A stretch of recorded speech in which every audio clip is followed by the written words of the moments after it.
3 बातें ज्ञान की। पुराने ज़माने की बात है, एक रामलाल नाम का युवक किसी जमींदार के यहाँ नौकरी करता था। कई सालों तक नौकरी करते करते उसको अपने परिवार की याद सताने लगी। एक दिन उसने जमींदार से अपने मन की चिंता कही। जमींदार ने कहा, जरूर जाओ बेटा, लेकिन जाने से पहले तुम्हारी तनख्वाह के अलावा मैं तुम्हें उपहार स्वरूप कुछ देना चाहता हूँ। उपहार के रूप में तुम्हारे पास 2 विकल्प हैं। पहला, सोने की 3 मोहरें, और दूसरा विकल्प है 3 ज्ञान की बातें। रामलाल अपने मालिक की चतुराई से काफ़ी प्रभावित था। उसने कहा, मालिक, पैसे तो मेरे पास हैं, मैंने तनख्वाह के पैसों में भी काफ़ी बचत की है, मुझे आप ज्ञान की 3 बातें बता दें। जमींदार ने कहा, तो ध्यान से सुनो। पहली ज्ञान की बात है, कभी भी पुराने के बदले नया रास्ता मत चुनना। अगर चुनोगे तो तुम्हें नई मुसीबतों का सामना करना पड़ेगा। दूसरी बात है, देखो ज़्यादा और बोलो बिल्कुल कम।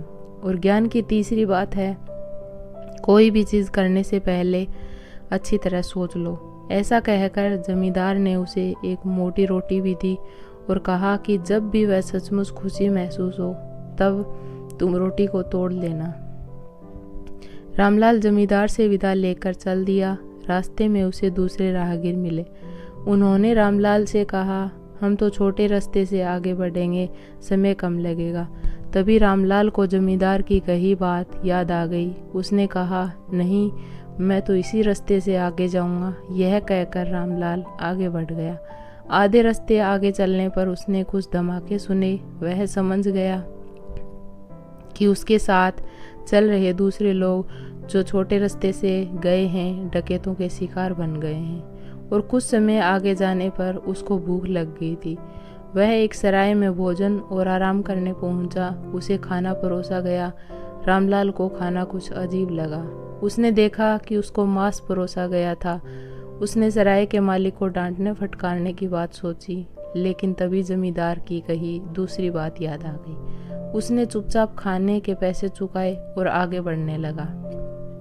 तभी सराय के मालिक ने कहा, सुनो, तुमने अपनी जान बचा ली। जिसने भी आज तक भोजन में कमी निकाली उन्हें मैंने खूब पीटा और मार डाला। रामलाल ने उसकी बात सुन ली, लेकिन कुछ कहा नहीं।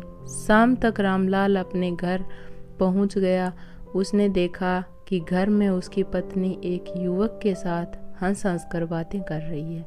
अंधेरा होने की वजह से उसे युवक का चेहरा नहीं दिखाई दिया। उसे बहुत गुस्सा आया। वह वहां पड़ी एक लाठी से उस युवक का सर फोड़ने ही वाला था। तब तक उसे जमींदार की तीसरी बात याद आ गई। वह पत्नी के नज़दीक पहुंचा तो उसकी पत्नी खुशी से उछल पड़ी और बोली, देखो कैसे संयोग हैं, आज दोनों बाप बेटे कई सालों बाद घर आ गए। उसका बेटा भी विदेश से पढ़ाई करके आज ही घर लौटा है और आप भी। रामलाल की खुशी का ठिकाना न रहा। अगर उसने जमींदार से ज्ञान की 3 बातें न सीखी होती तो या तो वह घर पहुंच ही नहीं पाता, किसी तरह पहुंच पाता तो अब बेटे की हत्या कर बैठता। तभी उसे जमींदार द्वारा दी गई रोटी की याद आई। उसने कहा कि सचमुच खुश होने पर रोटी को तोड़ना। रोटी तोड़ते ही उसमें से 3 सोने की मोहरें निकली, जिसे उसके दयालु मालिक ने रोटी में छिपा कर दी थी। प्लीज़ वीडियो को लाइक करें, चैनल को सब्सक्राइब करें। धन्यवाद।